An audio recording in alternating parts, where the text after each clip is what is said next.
Hello everyone, আমি আরকে। তোমরা দেখছো জিওগ্রাফি টিউটর আরকে স্যার। তো এর আগের দিন আমরা নবম শ্রেণীর গ্রহরূপে পৃথিবী এর বিষয়ের আলোচনা করেছিলাম সিম্পল ভাবে। হ্যাঁ, তো আজকে আমরা আলোচনা করব তার যে পৃথিবীর আকৃতি প্রমাণ সহ, যে পৃথিবীর আকৃতি কি তার প্রমাণ সহ আমরা আলোচনা করব। হ্যাঁ, তো অবশ্যই চলো শুরু করি। তো পৃথিবীর আকৃতি গোলাকার ধরা হয়েছে বা বলা হয়েছে। হ্যাঁ, সেটা অবশ্যই আমরা জানি যে পৃথিবীর আকৃতি গোলাকার।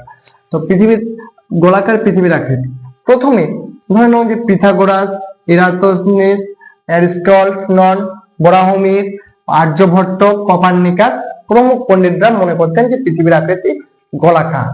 কিন্তু একটা দুঃখজনক বিষয়, সেই সময় এনারা যে সময় মনে করতো যে পৃথিবীর আকৃতি গোলাকার, সেই সময়ের লোকেরা এনাদের কথা বিশ্বাস করেনি।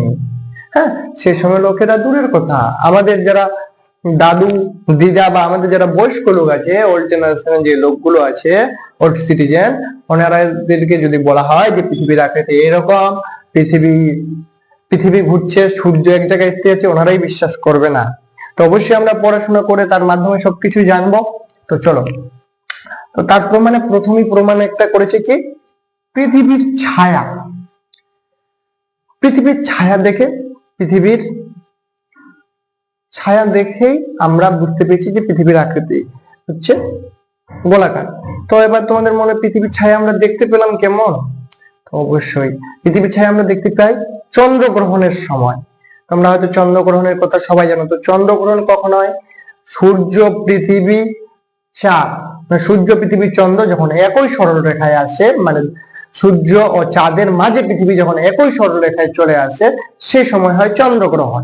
চন্দ্রগ্রহণের সময় কি হয়, যে পৃথিবীর ছায়া যখন ধরে নাও যে সূর্য, পৃথিবী, চন্দ্র, তার মানে একই ধারে, তাহলে সূর্যের আলো এসে পৃথিবী পড়বে, কিন্তু পৃথিবীর ছায়াটা কোথায় গিয়ে পড়বে?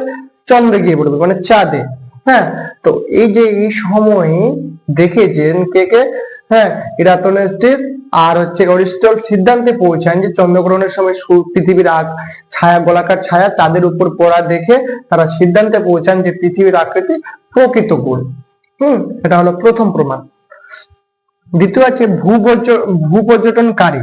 তো ভূপর্যটনকারী যারা পৃথিবীর ভূপ্রকৃতিতে ঘুরছে, তারা ভূপর্যটনকারী নাবিক। হ্যাঁ, এনারা প্রমাণ করলেন যে পৃথিবীর আকৃতি মোটেও সমতল নয়, পৃথিবীর আকৃতি হচ্ছে গোলাকার। কেন এরা প্রমাণ করলেন? যে এনারা নাবিকেরা জাহাজ নিয়ে যাত্রা শুরু করলেন, এবং যাত্রা শুরু করার পরে কোথাও না দাঁড়িয়ে বা দিক পরিবর্তন না করে তারা আবার সেই জায়গায় ব্যাক আসলেন, মানে যে জায়গাটা থেকে যাত্রা শুরু করা হলো সেই জায়গায় আবার চলে আসলো। এই থেকে, তো যদি পৃথিবী সমতল হতো, ধরেন যে পৃথিবী আমাদের এই যে এই বোর্ডটার মতো সমতল হতো, তাহলে এখান থেকে যদি আমি এই পয়েন্ট থেকে আমি যাত্রা শুরু করতাম জাহাজ নিয়ে, তাহলে তারা কি হতো, একটা পর্যায়ে এই পয়েন্টে আমাদের শেষ হয়ে যেত পৃথিবী, আর অন্যদিকে যেতে পারতাম না, পৃথিবী শেষ। তো সেক্ষেত্রে সেটা হয়নি। তো কুক, ড্রেক, কলাম, মেগেল এর প্রমুখ ভূপর্যটনকারীরা জাহাজ নিয়ে যাত্রা শুরু করে দেখলো যে পৃথিবী যেখান থেকে যারা যাত্রা শুরু করেছে আবার সেই জায়গায় এসে পৌঁছে যাচ্ছে। এই জন্য তারা সিদ্ধান্ত করেন যে পৃথিবী মোটেও সমতল নয়, পৃথিবী হচ্ছে গোলাকার। তারপরে আসলো বেডফোর্ড লেভেল পরীক্ষা। তো বেডফোর্ড লেভেল পরীক্ষা কি, তোমাদের একটি ধারণা ধরে নাও দিচ্ছি। 1870 সালে এয়ার ওয়েলেস নামে এক পর্যবেক্ষক ইংল্যান্ডের বেডফোর্ড খালে একটা পরীক্ষা করলেন। কি পরীক্ষা করলেন? 3টি খুঁটি গাড়লেন, 1 কিলোমিটার পর পর 3টি খুঁটি গাড়লেন। হ্যাঁ, 1 কিলোমিটার পর পর ধরেন যে 3টা খুঁটি গাড়লেন, তাহলে 1 কিলোমিটার পর পর করে তিনি 3টি খুঁটি গাড়লেন, একটা এরকম, 1 কিলোমিটার পর পর। তো যদি আমাদের পৃথিবী সমতল হতো, উনি তারপর দূর থেকে দূরবীক্ষণ যন্ত্র দিয়ে দেখলো, যদি আমাদের পৃথিবী সমতল হতো তাহলে উনি দেখতে পেতেন কি, যে 3টা লাঠি সমতল বা সমান একটা স্তরে আছে। কিন্তু উনি দেখলেন কি, পৃথিবী আমাদের হচ্ছে কি গোলাকার। সেজন্য উনি দেখলেন প্রথম এবং তৃতীয় থেকে দ্বিতীয় লাঠিটি একটু উঁচু হয়ে আছে। প্রথম ও তৃতীয় থেকে দ্বিতীয় লাঠিটি একটু উঁচু হয়ে থাকছে, এটা কি জন্য? যে পৃথিবী গোলাকার, এই জন্যই যে পৃথিবী গোলাকার, এই জন্যই হচ্ছে। হ্যাঁ, এটাকে বলা হয় বেডফোর্ড লেভেল পরীক্ষা। হ্যাঁ, তারপরে আছে দূরবীক্ষণ যন্ত্রের সাহায্যে পরীক্ষা। দূরবীক্ষণ যন্ত্র কি? দূরবীন, এক কথায় আমরা দূরের জিনিসকে কাছে দেখি। তো দূরবীক্ষণ যন্ত্রের মাধ্যমে আমরা কিভাবে আবার পরীক্ষা হলো? তো আমরা জানি মানুষের বৈশিষ্ট্য কি? একটা মানুষের বৈশিষ্ট্য দুইটা হাত, দুটা পা, একটা মুখ, দুইটা কান, দুইটা চোখ, হ্যাঁ, একটা মাথা, এটাই হলো মানুষের বৈশিষ্ট্য। আমি যদি এখন কোনো একটা নাম বলি, ধরলাম রকি বা কোনো একটা কিছু নাম বললাম, তাহলে তোমরা কি ভাববে? সে মানুষ, মানুষেরই একটা ভাববে। তাহলে ওইভাবে মানুষের, পরিচিত মানুষের মতোই। তো দূরবীক্ষণ যন্ত্রের সাহায্যে আমরা কি করলাম? সৌরজগতে দেখলেন। তো সৌরজগতে দেখলো যে সৌরজগতের যত সব গ্রহ আছে, সব গ্রহই কি গোলাকার।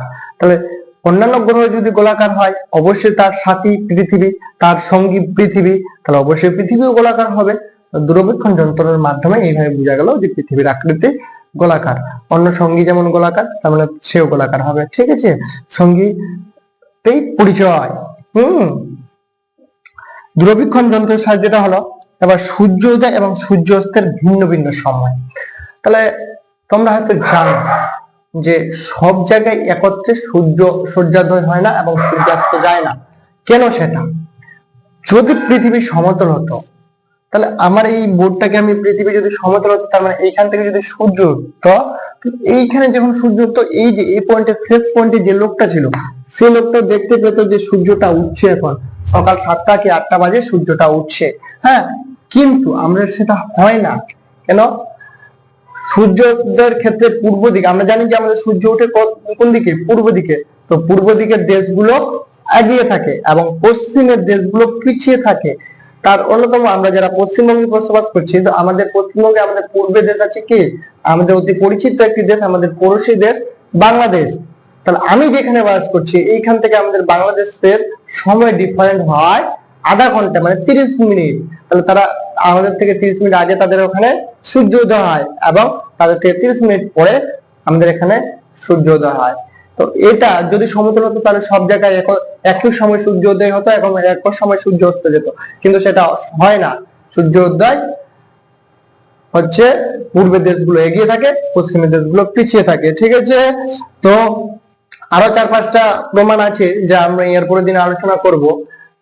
একই দিনে সবগুলো আলোচনা করলে ভিডিওটা একটু বড় হয়ে যাবে, তোমাদেরও বিরক্ত লাগবে। তো মজার সহিতে পড়তে হবে। অবশ্যই যদি ভিডিওটা ভালো লাগে এবং এরকম ক্লাস, জিওগ্রাফি বা ভূগোলের বিষয় ক্লাস পেতে আমার চ্যানেলটা অবশ্যই তোমরা সাবস্ক্রাইব করে নাও। আর যদি ভালো লাগে, লাইক, কমেন্ট এবং শেয়ার করে তোমাদের ক্লাসমেটের অন্য বন্ধুদের দেখার সুযোগ করে দাও। তো অবশ্যই থ্যাংক ইউ।